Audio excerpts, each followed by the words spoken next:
two, one. Welcome to another episode of the Progress Always podcast, where we help our audience make their health and fitness a priority by eliminating stress and bringing alignment to their habits and behaviors. I've got the pleasure of talking with my friend, my mentor, my homie, co-founder of FitAid Bedco. You know it as FitAid. Fresh off the launch of their grape acai energy variation. Dude, Aaron Hinde, what's going on, brother? Brother, thanks for having me on. I'm glad you know how to pronounce acai. You'd be surprised how many people call it acai or acacia. Yeah, it's funny. It's funny. I was like, hey, you know who's into acai bowls and who's not. Oh, dude, I am I'm also like very heavy into language. You know what I mean? Like, yeah. It's Michael with a Y. That's not very common. And I've heard every variation known to man. So I'm very in tune with how to pronounce things. And I'm sure Hinde gets blown up all the time at first glance, right? All the time. The funny thing is I don't even really correct people anymore for the most part. So there's people that have known me for like 15, 20 years. They still call me Hinde. I'm like, man, there's an E at the end. That's a long I. Come on. Yeah, man. Yeah.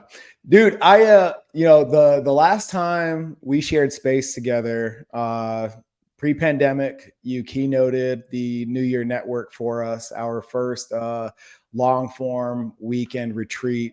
And dude, you left such a lasting impact in your keynote.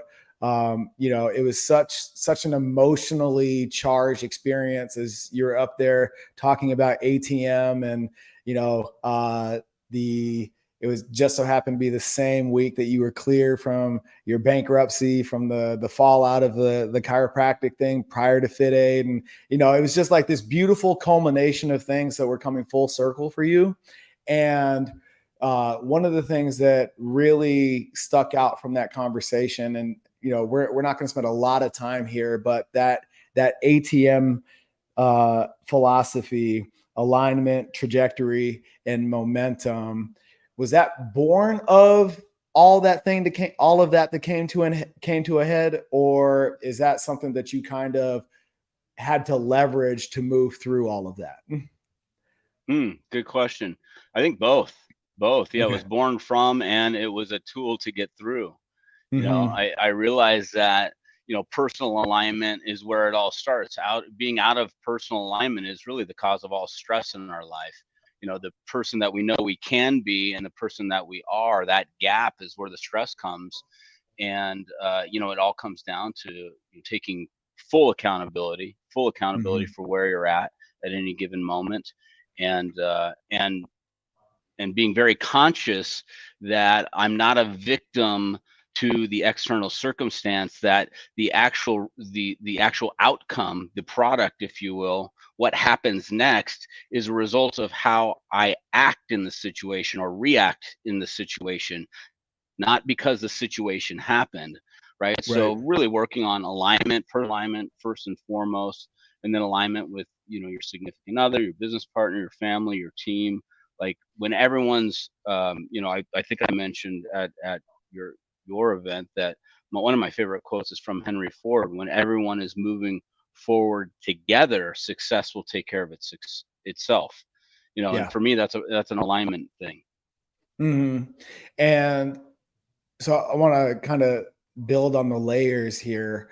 How do you make Aaron a priority so that you're pouring into all the others that you serve, your wife, your kids, your team, your partners, from a full cup, as opposed to the other way with a lot of people who don't operate at this frequency or have that level of awareness where they're trying to do all of that from an empty cup?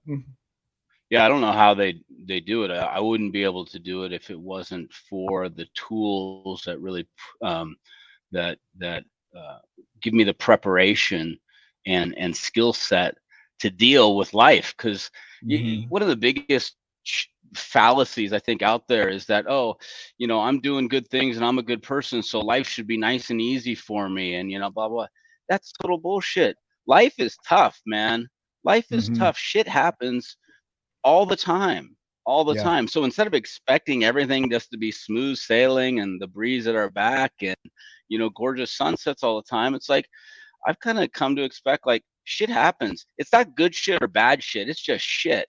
And Right. recognizing that all of those hurdles, all of those obstacles are there specifically for a reason for me at that moment. I do believe the universe is conspiring on my behalf. So whatever obstacle it is, I know that it's there in order for me to progress, in order for me to move forward.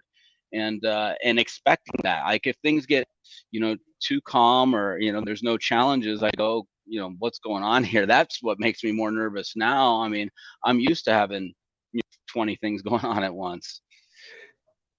In your brings up my just pings this tease up this next question in all of your relationships, because I feel like we fit this, there's that quote, how you do one thing is how you do everything, and I feel like that plays into both our professional and personal lives. In your relationships from a global perspective, do you tend to be the visionary, the one with that long-term vision, so like the short-term shit doesn't really bother you because you're like so far ahead in terms of what needs to happen? I'd like to think that, I definitely have a vision for how things can play out in the long term, and I recognize the importance of that. But I get caught up in the day to day and putting out fires in the short term as well. I think, as a business owner, as a leader, you need to be conscious of both, right? Mm-hmm. And coming back to your previous question, having those tools in order to meet the challenges of the day, and by virtue of someone listening to this podcast, they're likely already doing a lot of this stuff, or else they wouldn't even be tuning into this channel, right? I know you Right. do, I do. It's like we've tried a million different things, and then we Mm-hmm. find out what works for us. I mean, what works for me is, the 5-minute journal, is cold plunging, is Wim Hof breathing, is going for a walk, grounding myself, taking my shoes off or putting my hands in the sand. Um, prayer, meditation, yoga, like intermittent fasting. These are all part of like my daily morning routine. It's like it's Mm-hmm. just part of what I do. It's part of who I am. But I also know that it's part of my MO that allows me to come in and be ready to rock and roll at any given moment. And whether that's, thinking big and thinking long term and helping, the team get in alignment and execute on things, or there's a fire that needs to get put out right now. It's like, okay, whatever it is, I'm ready to roll. Mm-hmm. The what that tees up for me and what I'm hearing is I want to come back to the when life starts to stand still, uh, you your spider sense starts to tingle, right? Mm-hmm. Um, and I've been really hot on this seeking intentional adversity narrative because I believe it to be so powerful. How how much of a conscious practice is that for you? Not so much from a stand. I don't want people to misinterpret what intentional adversity is. Like we're not going out of our way to make life harder for ourselves than it has to be. And at the same time, in order to stimulate growth, just like working out in the gym, you've got to put, your life under a healthy amount of stress so that we're Stress test forced it. to, Yeah. yeah, you gotta bend it without breaking it, to acquire new skills, to level up, all of those things. How much of your practice beyond your what as you describe it, what Mike Bledsoe would he instead of routine, he says ritual. Um, how much of that is a conscious effort of yours, like the stress test of it all, the intentional adversity of your existence? Yeah, all of it. All of it. It all tees it up for, real life. It's like Hmm. if you go back, I mean, we met through the CrossFit space, right? If you go back Hmm. and you talk to Greg Glassman about, what is CrossFit, what's the whole point of it? The whole point of it is to have a skill set that prepares you for real life. Like, hey, you got to go out and lift a 100-pound brick above your head. Like I can do that because CrossFit's prepared me for it. It's the same thing when Hmm. you're looking at morning rituals, morning routines, or stress testing, bending without breaking. It's to prepare us for real life and recognizing that, because real life can just smack you upside the head. I mean, I've had just challenges this week and this last, couple months, losing my mother, finally after a 12-year bout with Alzheimer's. I had three of our family vehicles in the shop yesterday. One mechanical and two separate accidents. My daughter and my wife. It's like, it's easy to go, why me, Lord? This sucks. It's easy to scream, and sometimes we do need to just let out a yell and that kind of thing. But I'm like, look, is my dogma, is Aaron, the dogma of Aaron Hinde and all this shit I do, is it total BS, or is there actual value there? Because if I believe there's actual value, then it's very easy for us to say we believe in doing all these things and how much they add to our life, and I'm stress testing and I'm forging iron and all that, and then when shit really hits the fan in real life, we all crumble and we go, woe is me. Or I say, hey, this stuff actually has prepared me. I understand it's just shit happening. It's life happens. Like, I'm just going to keep moving forward. I understand that how I make my decisions from this point on is going to drive the outcome, not just me passively laying back saying I'm a victim, woe is me. And it's such a simple concept, really, and it can solve so many things that we're dealing with, macro level problems right now in society, if everyone just realized that this law of cause and effect that we were taught in school is complete and utter bullshit. That might work in the animal kingdom, that might work in mathematics and physics and this type of thing, but it doesn't work when it comes to human beings. Human beings are not necessarily rational actors. We're emotional. We thrive on momentum. We're subjected to the very influence and these type of things. And so in understanding that and knowing that I can actually drive the outcome, if you're I love using the example of if the law of cause and effect were true when it comes to humans, then if your father was an abusive alcoholic and my father was an abusive alcoholic, we should end up in the exact same place in life. But I know for a fact there are billionaires out there whose fathers were abusive alcoholics, and there are heroin addicts right here in Santa Cruz, homeless, whose fathers were abusive alcoholics. You couldn't end up in two more different places in life, but they came from the same circumstance. So we know that circumstance alone does not drive the outcome. It's how I deal with the cards that I'm dealt. I could have I love to play poker. I could be sitting there with 2-7 offsuit, the worst starting hand in poker, and still win the entire table because I outbluff everybody. Like, circumstances, you can argue they help, but I'd argue it doesn't really matter.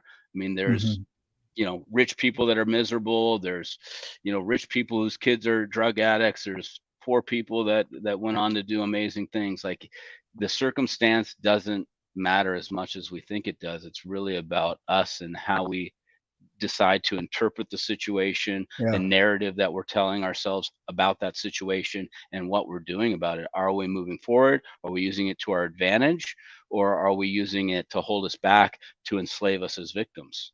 Yeah. I was sitting in a seminar with, do you know who Michael Burnoff is? Yeah. Oh yeah. Yeah. I love Michael. So he's here. He's a buddy here of mine. He's out there in your neck of the woods. Yeah. We've hung out many times. I've had dinner with him a couple times. That's awesome. I'm gonna let him know you said what's up. I'm doing his communicate. Oh, tell him, dude. I love that guy. Yeah. It starts on Sunday. I'm pumped. And he challenged me last week, and it fucked me up. He was like, when was the last time you evolved the goal? And there's hundreds of people on this call, and he's like, just hear me out. How many of you have been in business for longer than 30 days, 3 years, 5 years, 10 years, right? Yeah. Most of you got into business to prove a point, to establish yourself as the alpha, create something that unique that didn't exist before or whatever. And you've done that. Congratulations. Pat yourself on the back. Now what? And dude, for the next 72 hours, like I was just mystified, just complete synapse meltdown. Like, everything that we've done up to this point has been successful, right? And you've been running with me for a giant chunk of my journey. And I was like, fuck. Okay. So We got the original podcast to 1 million downloads. We got the best-selling book. We were the #1 CrossFit box in America at one point. Blah, blah, blah, blah. You know, now I've got 6-figure coaches now, super pumped about serving that mission. It's great. Now what? And there was this disconnect that required so much work in that last year I decided Next Level was going to be $1 million brand. But that was in direct conflict with my core values, in that my intrinsic motivation is not financially driven. So $1 million for $1 million sake doesn't move the needle for Michael. However, I also, as we were talking about before we got hot on the mic, want to buy this building, right? Yeah. And now through that, I mean, this is like this is like 7 layers of why this exercise, like what the fuck is the significance of that $1 million? And like, oh yeah, that $1 million brand facilitates the purchase of this building. Right. And now that the ends justify the means. Right. And coming back to the whole alignment equation, now the mission and the vision for Next Level is in alignment and we can move full steam ahead. Whereas before, when there was that disconnect, like we were just kind of like sitting still. Like, what are we doing? Like, what's the next thing? And I'm curious because I remember sitting in that barbell mastermind with you, meeting you for the first time. Like, oh shit, that's the FitAid guy, right? And it was FitAid and Killcliff at the time. And I remember sharing space with you. We had a couple of meals together and you just sharing with me this beautiful abundance mindset that you have, in that I want them to do well because it's going to force me to stay on top of my shit and continue to move FitAid, LifeAid forward. And I'm curious, as I've watched all of that materialize for you from afar, what is it that you do to regularly evolve your goals and move the goalpost? Because you obviously haven't reached your final destination as far as business is concerned. Yeah, and I don't even know if that's accurate framework. Meaning, is it important to have goals and not something to strive to? Absolutely, it is. But crossing that finish line, as you know, as I know, we don't just like sit back and go, okay, I did it, I made it. It's like, it's all, so the goal, the finish line continues to evolve and it does move. As I remember, I had this goal in my mind of like, if we only could sell 1 million cans, 1 million cans. Now we do 1 million cans in a week. Like, if I was still focused on that goal, I'd be stuck in a really, smaller place right now. So, but I think it comes back to your questions, like, well, how do you reevaluate these things, and how do you keep moving those goalposts and figuring out where you want to do? I mean, part of it is we've really set up a framework at LifeAid around the Rockefeller habits and forward-looking vision statements. So every quarter, we write out 4, 5, 6 personal rocks. Okay, rocks that I need to move forward, or each person in the team wants to move forward, that they're accountable for. So it's usually, say, 5 rocks related to work and 1 personal rock. Like, okay, I want to learn to play the guitar or rock climb or blah, blah, whatever it is, right? And then they're graded and actually compensated against achieving those rocks. And what we do is we take all the rocks in a specific business unit and we add them up. And then, when we have rocks, the OKRs, objectives and key results for that business unit. And then we take all the different business units and we know what, the company's objectives are. So it's kind of a top down and bottom up going on at the same time. Like the executive team saying, hey, here's where we think we need to go. And then, the team is like, well, here's the rocks that I can move to help meet that goal. And so we're kind of building it from both ways.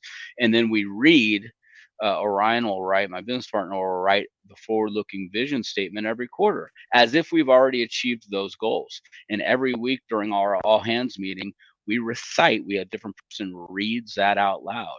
And then every week we're reporting on what percentage to achievement that we're at that point in time.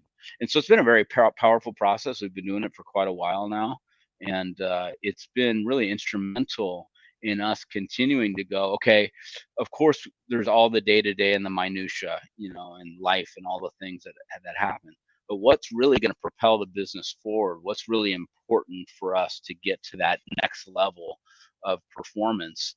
And that's where this process really comes in, because it reminds us that we need to spend time not only on the day-to-day, but on the bigger rocks that are actually going to help us achieve the goals that we set out. So it doesn't sound like you and Orion came into FitAid with that mechanism readily available, right or wrong? Correct. I had never done this level of work before with the team. When I had my chiropractic office, we did have regular, all hands meetings. We did do a lot of role playing, and I worked with the team on the customer experience. That was really my background, was in creating an amazing customer experience, and creating a customer experience that was so awesome that patients felt obligated to go tell their friends and family about it. And that's what happened. I mean, I had 30 new patients every month for 10 years straight, so I wasn't reliant at all on external marketing. It was all internal. Okay. It was all on just how we treated people. Yeah. And so that was what I was bringing, really a lot of that type of knowledge, and then the marketing side of things to the business. But this developed from hiring outside coaches and working with mentors. Yeah. And the reason I asked that question is when you get the ball rolling, you got to start somewhere. You don't know what you don't know, et cetera, et cetera. You leverage outside counsel and mentorship and all those good things to start to integrate these pieces, and all of a sudden it becomes part of your culture, right? How was the culture shift from the old to the new? Yeah. Well, it's funny. I just did a talk on this not too long ago at Baby Bathwater, which is a great mastermind group with Tucker Max, who has some fame of itself. It was interesting to hear both of our point of views on it. I mean, the bottom line is the culture develops whether you put any time or attention to it or not, right? There is a culture everywhere. You go into any business, any office, there is a culture, whether they've been intentional or not. It's either it could be really shitty, it could be, what are the values, what's it based on, and establishing that early on, and getting full team buy-in around, look, these are our core values, this is what we align upon, these are our expectations of you, and we can tell if people are going to be a great fit or not really quickly, based on integrating into that system.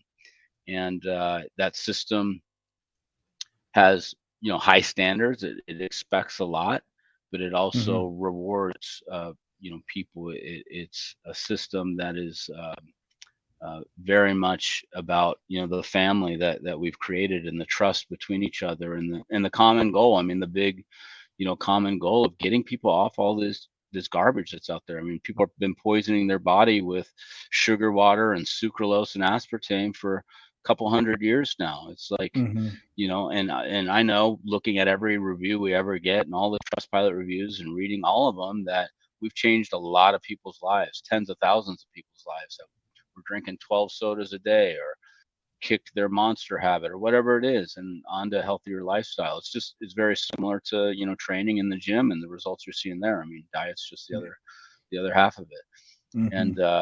And so, our culture has definitely evolved over the years. But it's at a spot now where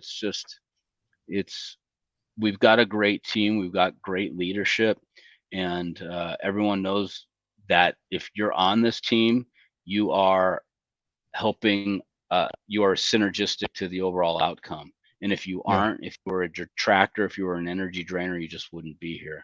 And so one lesson for, I think, entrepreneurs and business leaders, if you find somebody, or if you hire somebody, and this is a hard thing because ultimately, Orion and I have the ultimate say on whether someone comes on board or not. So if we give our blessing, it's like, okay, they passed. This is a good person. If they end up not working out, first of all, it's an ego check to yourself that, oh shit, I made the wrong decision. So you got to put that aside. But immediately you need to part ways with them. Like, do not, this is a massive mistake, is just letting that leash go longer and longer and go, oh well, maybe they'll turn around, or maybe it'll work out, or I'm going to pretend I didn't see that, or whatever. Like, procrastinating making the right decision not only hurts, is bad for the company and bad for that individual, because they're not learning anything by not you not laying on, having them move on, but for the actual producers, the team around them, looking at this and saying, how are they tolerating this? Why am I working so hard? Why am I performing at this level if this is what's tolerated? I mean, it's been said that, B players hire C players, A players only hire other A players. So really seeking out the A's, not settling for anything less, and then, just watch what happens as a result of that. Sure. Which brings up my next point. How do you go about, as you've evolved, and continue to pursue your own personal and professional growth? Along the way, there are people that just simply don't want to continue that journey with you or grow at the rate that you're growing. What are the ways and means that you've gone about curating your circle to facilitate the best version of Aaron as consistently as possible? Yeah. One, offer the tools to your friends, family, your team, and allow them to up level as well. There's nothing that says we can't, up level at the same time and grow. Quite often is the case that, you hit a certain spot and everyone just gets comfortable where they're at, and it's time to, have a refresh. And that goes with employees. I mean, I think the biggest thing is just communication, and being open. People, we're human beings, dudes are dudes, chicks are chicks. Like, we're just people. And the more I communicate and say, look, you were a rock star for 5 years, but this is where we're at now, and here's where you're at, and it's just, the company's going in a different direction. Like, we'll give you a 5-star review. It's in everybody's best interest that it's time for you to move on and go to the next level. And you're doing everybody a disservice by keeping a relationship intact that where there's been a separation. Yeah.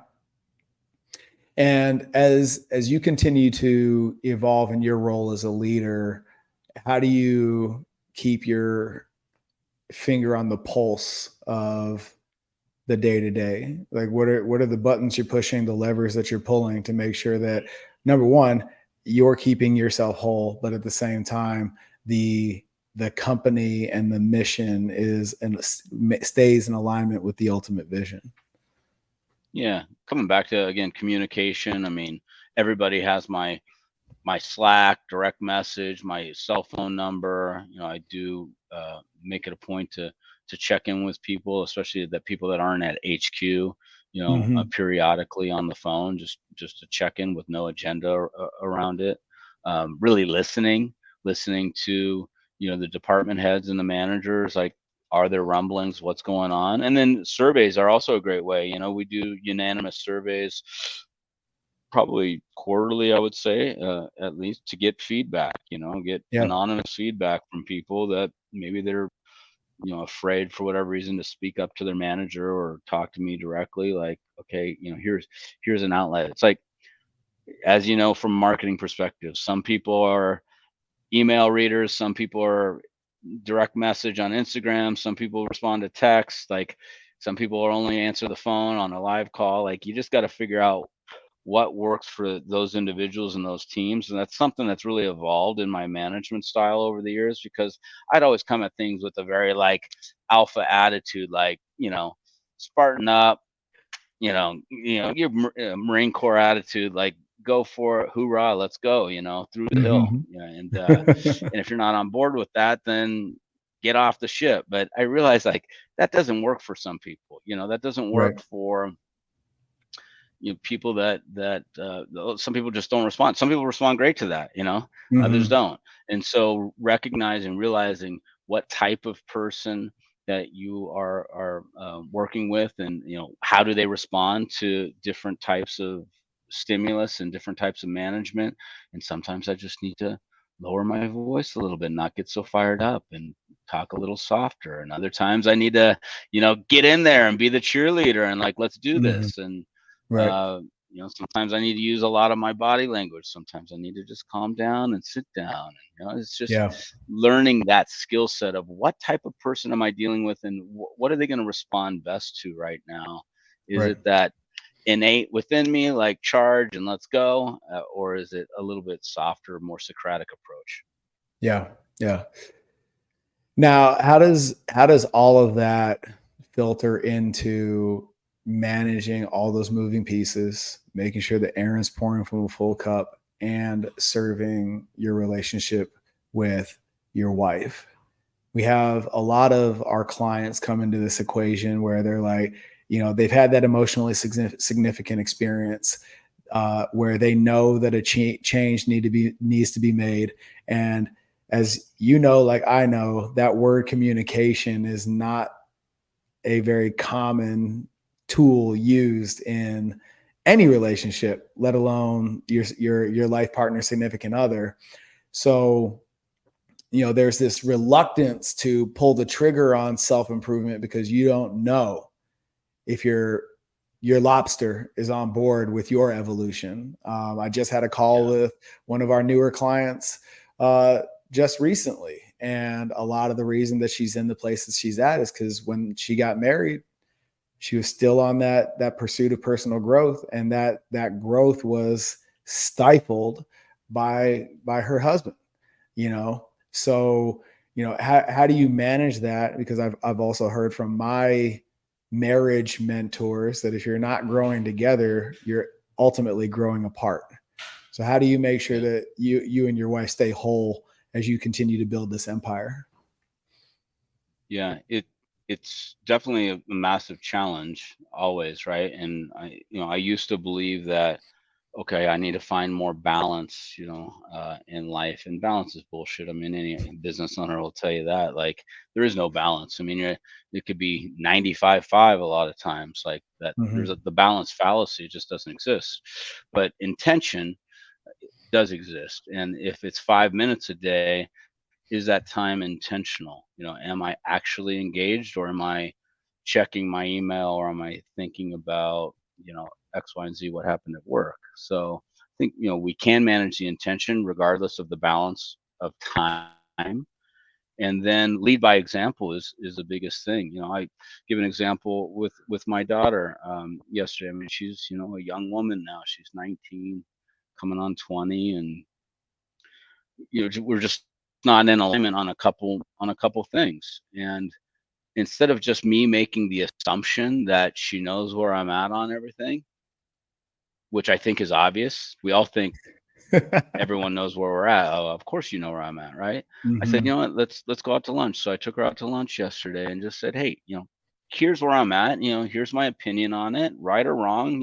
It's my house. Like, these are my rules. And this is where I'm at. And instead of assuming she knew where I was at on things, I communicated with her, where I'm at and why. Right.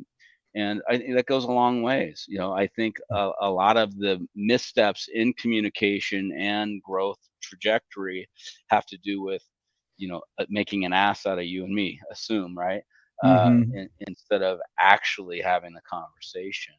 And that's where the big hangup comes back. And it kind of comes back to what we started with, the ATM, right? The alignment, personal alignment with each other, and then what trajectory are we on? What Mm-hmm. trajectory are we on? And if that trajectory, if we have that conversation, that trajectory is just going the opposite directions, well, then maybe it's time to part ways. I mean, no one says that, you're going to always grow together 100% of the time. And so, sometimes it is in a couple's best interest to go their separate ways. But you got to think that, hey, there's something that attracted us to begin with. We've created a life together. We've had amazing moments.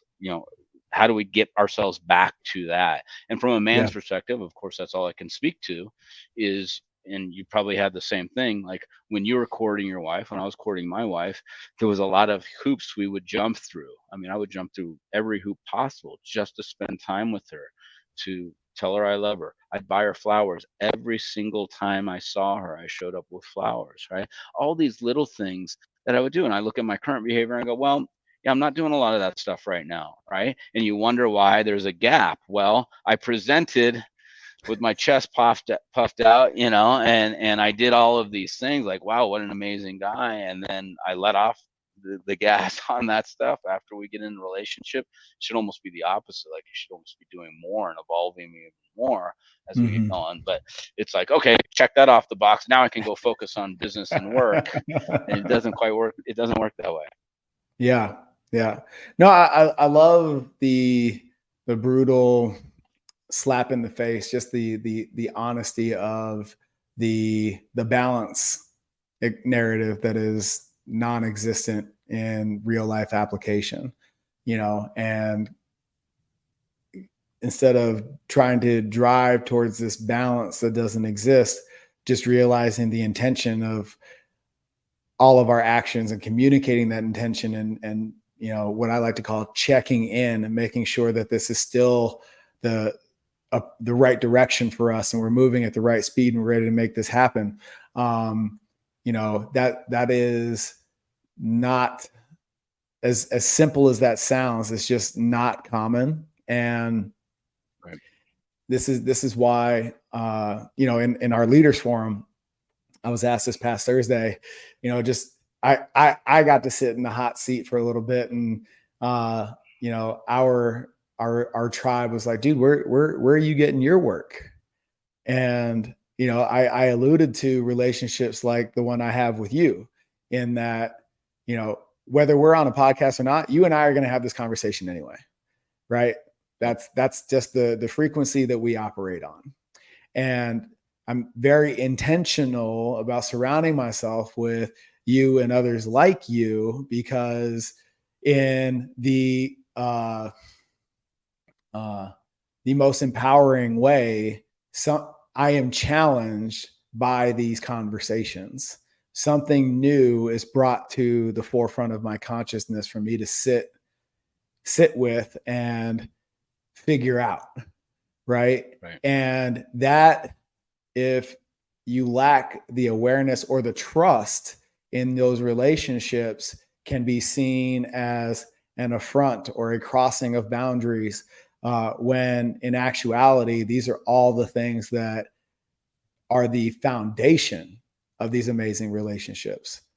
Yeah, I think it comes really down to, especially as men, is just putting the ego aside a little bit, recognizing we don't have it all figured out. We're all kind of wandering through the wilderness, like pretending we've got our shit together for some degree, and having like-minded people to encourage us, to pick us up, to be energy chargers, to tell us it's going to be okay. I mean, my wife has a saying. She says, everything always works out, and if it hasn't worked out yet, it hasn't come to its full conclusion. And I love that concept. I love that concept that, what, look at all the things that have happened in my life, all the shit that's happened, and how I've reacted to all these different situations. I mean, losing my mom was intense. It was heavy. It was way heavier than I thought it would be. Like a piece of Sorry me about is that, man. gone, Yeah. Yeah. But the empathy that I then had for my wife that had lost both of her parents before me, and I didn't have that before. And I remember just having a moment and breaking down and saying, honey, I'm so sorry that I wasn't there for you. I didn't know what it would feel like. Didn't have anything to compare it to. And Mm-hmm. and humbling ourselves that I don't know anything any more than anyone else out there. I'm just a seeker. I'm open to seeking. I'm open to working towards becoming the best version of myself. And I know there's a version of myself out there that can put the ego aside, that can be a servant leader, that can be the best husband and father and business partner. that there is. I know that version exists, and I'm still peeling off the layers of the onion, trying to find that person, working on molding that person, and coming down to challenging, these sacred cows, these inherent beliefs that have been, some of it genetically passed on to us, a lot of it learned from birth to very young, 6 7 years old, according to most studies, and reworking that stuff, and it takes time. But step one is recognition, realizing that, hey, there is an issue here, and it's a recurring theme. And instead of just going down the exact same rabbit hole and expecting a different outcome, which is not only the definition of insanity, it's what addicts do. It's like, Yeah. oh yeah, I'm an alcoholic, I'm gonna go sit in a bar. Well, what do you think's gonna happen? Like, Right. controlling those environmental factors, recognizing, like, hey, I have alcoholism in my family. I've been drinking way too much. Maybe I shouldn't stop at the bar right now. And the beauty of it, the simplicity of it, and coming back to this theme, everything is a choice. Hmm. Everything's a choice. My nephew came up to me yesterday. He goes, Uncle, I'm having a hard time. I had a great job, and it could have been full time, but I'm having difficulty waking up in the morning, and I'm staying up too late. I said, Malachi, everything in life is a choice. Hmm. You can choose not to have a beer at night or smoke a bowl. You can choose to go to bed earlier. You can choose to actually wake up when your alarm clock goes off instead of hit the snooze bar. There's nobody's fault. Everything is a choice. You're choosing to sleep in, you're choosing to miss work, and you are now dealing with the consequences, right? Hmm. It's such a simple approach to life that, let me just break it all down. And I didn't even, and he goes, so I need to make better choices. I said, no, this is an epiphany I've had fairly recently. I believe that most of us, if not all of us, are making the best choice that we think at any given time, right? Like, why would we choose to do harm to ourselves? We're all kind of going through life thinking, oh yeah, this is a good choice. This is a good choice, right? So not make better choices, make different choices. Yep. If you've made a series of choices repeatedly and it's had the same outcome, which is not serving you, make different choices and see what happens. Just do the exact Right. opposite for a while. Make different choices. So that's what I told him. I said, look, just make different choices and take full accountability for the consequences and see what happens. Hmm. How did you receive that feedback, that guidance? Great. I mean, he's a sharp kid. I mean, he wouldn't even be asking me to begin with if he wasn't a seeker. I mean, he is a seeker. He's just got to add discipline to that, and that's what a lot of younger kids that are seekers, that are lacking the discipline. Adults too. I mean, the discipline, and recognizing that discipline is secondary to the decisions that I'm making, and that's all discipline is making a disciplined decision, right? It's like I turned on the water, the cold water this morning. It was cold out last night, and the windows were open, and I was like a little bone chilly. When you get a little bone chilly, and I'm looking Hmm. at that cold water, going, I do not want to step into that right now. Like, I don't want, and I'm procrastinating a little bit, and then I'm like, stop being a little bitch and get in the fucking Hmm. water. Like, just get in and get it over with. Like, everything's a choice. It was just a Hmm. choice. I could choose not to go into that cold water, and then I would be going through the rest of my day knowing that I was a little bitch first thing in the morning. Or Hmm. I say, man up, get in the water, deal with it. Yeah, it's going to be cold. It's going to suck, but it won't last forever. And move on and know, okay, I got over a little hurdle today already. Yeah. And you get over small mounds, you get over bigger hills. I mean, my favorite thing, I come from the Greek Orthodox tradition from a religious perspective, but I went to Catholic school and have Muslim friends. And so I've been exposed to, a lot of different religions and practices and feast days and that kind of thing. What's one of the common uh, practices amongst all religions that I've seen? What's It's that? really interesting. It's not what you would think. Fasting. Hmm. Fasting. Now, why do all religions around the world fast? It's not because they're all fat. Some Right. of them are, but they're not all fat. They fast because they know that if you can tame the most simple demon, the demon of gluttony, if you can tame the demon of gluttony, then you can overcome much greater and more significant demons when they present themselves. It's the same concept we were talking about earlier on this morning routine and bending and not breaking. Like, learn to control your passions. It's all a choice. Choose not to shove a Twinkie in your mouth. Choose not to have your sixth beer, like, just choose differently. And understanding that, I mean, the religions of the world have understand that from the beginning of time, from the beginning of Yeah. mankind. It's all So a it's choice, and we need to practice. We need to work that muscle. It doesn't just come like, oh, we need to work the muscle, just like we're in the gym, and that repetition and that sweat and that pushing through. We've got to do the same thing for our souls, and yeah. and that fasting is like very ground level. Yeah. Beating that demon of gluttony. Ultimately it's an exercise in discipline, right? Yeah. But coming back to that word practice, this is huge.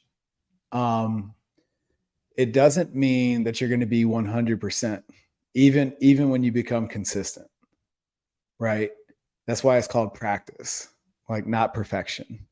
And I think people blow that, especially not at the very beginning, but as consistency begins to manifest and they slip up. I think that is the critical point where if you're going to backslide, it's going to be right there because you had it and then you lost it for a minute, right? You slipped into your old behaviors. You reverted a little bit. You made a decision aligned with an older version of yourself, and it's really challenging now that you've met that newer version of you to go back and intentionally look that new version in the mirror, right?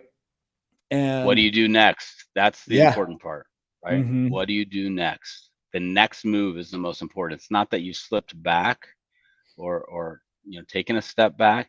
What do you do next?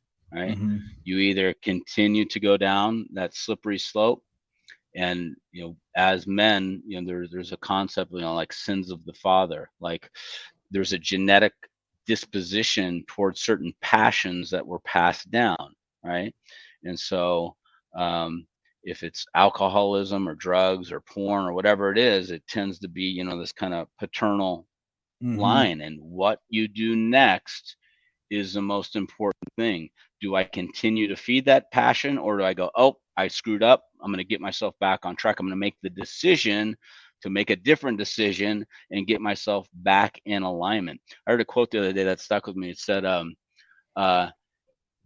amateurs work at something until they get it right. Pros work at something until they can't get it wrong. Yeah. Right? Like, which is trippy. Like, the framework, like, talk about repetition. It's not like, okay, I did this things, I got it, okay, I'm done now. And then I get punched in the face by something and I slip back and then tumble all the way back down the hill. Or I'm doing this so repetitively, it's become second nature. I get punched in the face, doesn't even matter because I keep moving forward. Like, I know exactly what to do, right? Yeah. That's the pro level. I want to get pro status in all aspects of my life.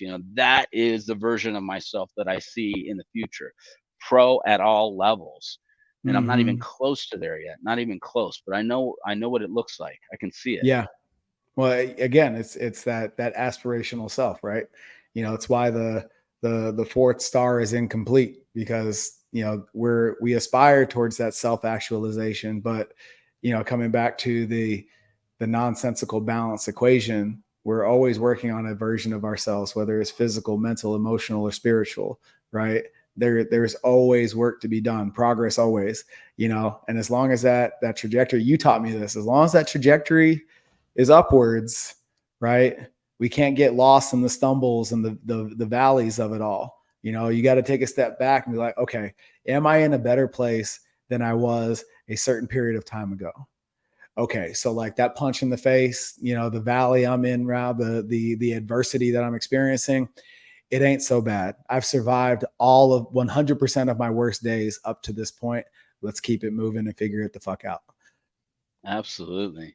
mean, Yeah. we're born survivors. We're born thrivers. I mean, look at it. Think of, have you done 23andMe or anything like that?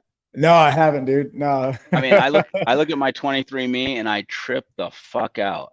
You know, I'm like a percent Ashkenazi Jew, 14% West African, you know, Spanish, Italian, English, Irish. Like I look at all of, like, at one point in time, my great grandparent had to have gone through this. They were kings and queens. They got raped and pillaged. They were aristocrats. They were slaves. Like, everything, that Yeah. entire genetics. But you know what unites them? You know what unites every single one of them?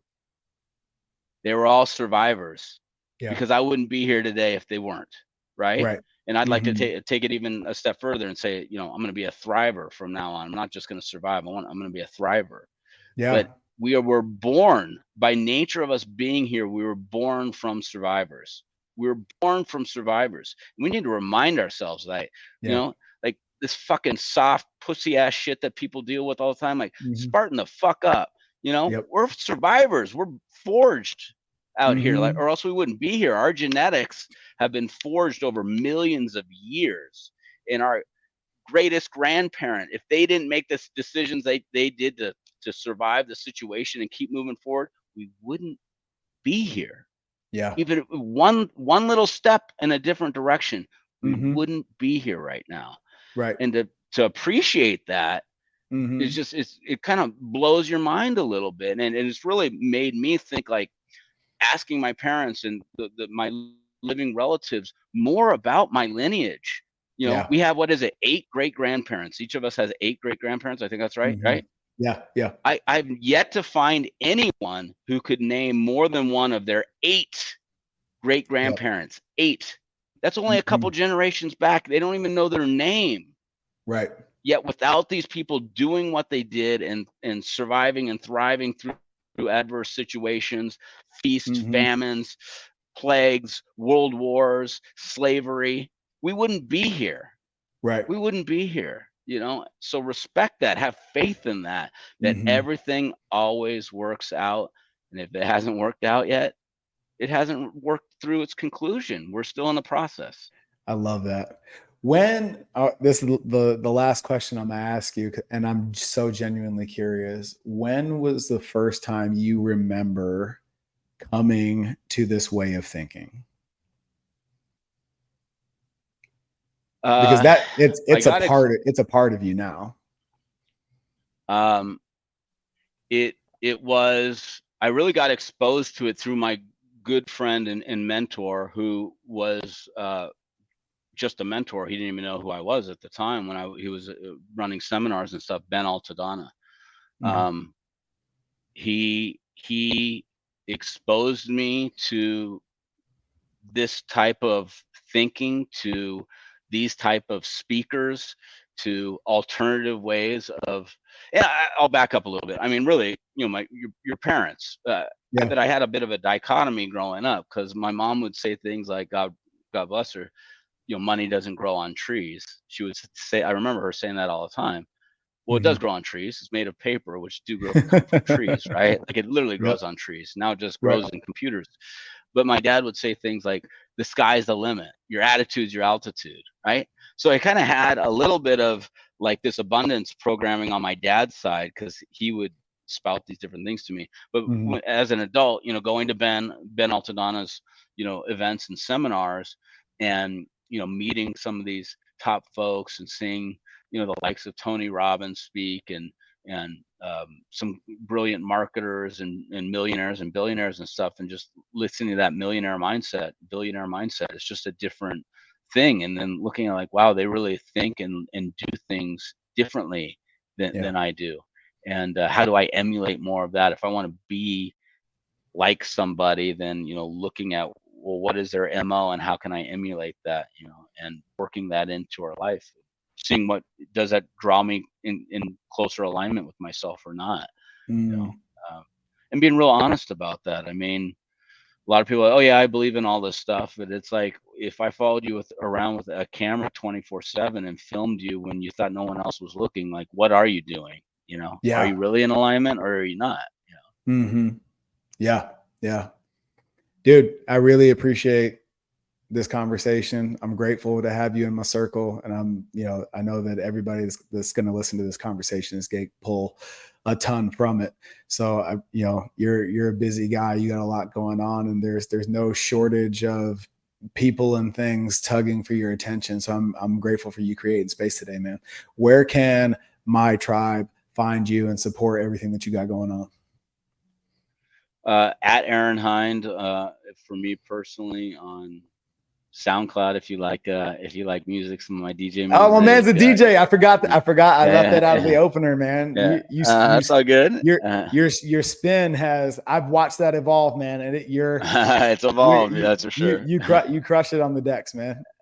Oh man, thank you. It's been a ton of fun. But I'm active on Instagram, LinkedIn, or for the company, at FitAid on Instagram is usually the best place to find us, or lifeaidbevco.com on our online. Cool, man. Dude, I really appreciate you. For everybody out there listening, thank you. I'm grateful for you. And until next time, progress always. All right, brother. Thanks for having me on. Appreciate you. Yeah, man.